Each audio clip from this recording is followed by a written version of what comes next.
This golf bag has a broken strap, but not for long. What's happening, Panda Nation? Peter Von Panda here. I've got this old golf bag and I really like it. It's nice and lightweight, but the strap up here has been busted for a while. I've been using this carabiner in there to hold the strap on. So I thought I would do a more permanent repair and get a replacement strap. So let me show you how to put this sucker on.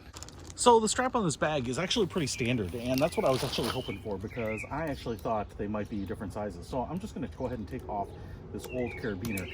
It's the buckle up here that's been broken for a long time. What you might notice down here is that I think this webbing right here is 1 3/4 inches, and you can see that it just kind of attaches via a buckle down here. So I'm going to pull this out too. Now the strap that I got here, and I picked this up on Amazon, it seemed to be something that they had in stock for Prime. Looks like it's going to be about what I need, but there's a little difference. So up here on the top, it looks like we have just a little metal hook that I can clip on, and then we have that webbing down here, and the shoulder strap is actually pretty nice. It looks like we have a nice nylon on the outside and then some fuzzy material on the inside like a terry cloth, and then down here we have a pretty wide piece of leather and then the strap. But as you might be able to see here, what we have is another metal hook. Now I actually don't need that hook.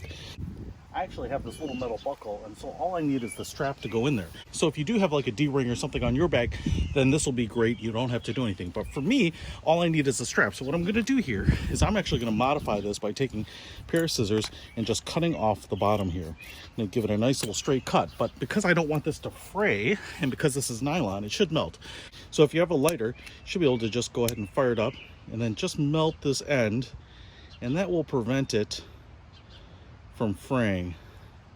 Just kind of melt it all on itself, and it's not necessarily the prettiest thing, but that'll keep it from fraying. So then to install it, all I'm going to do is now run it through this end of the buckle and then through the bottom, and now I'm just going to take the top and clip this to the D-ring up here, and boom, look at that. And just like that, I have the bag completely sorted with a brand new strap on here. So hey, that doesn't get any easier than that. And if you want to pick up this strap to fix your golf bag, I'll put a link to it in the description below. Peter Von Panda out.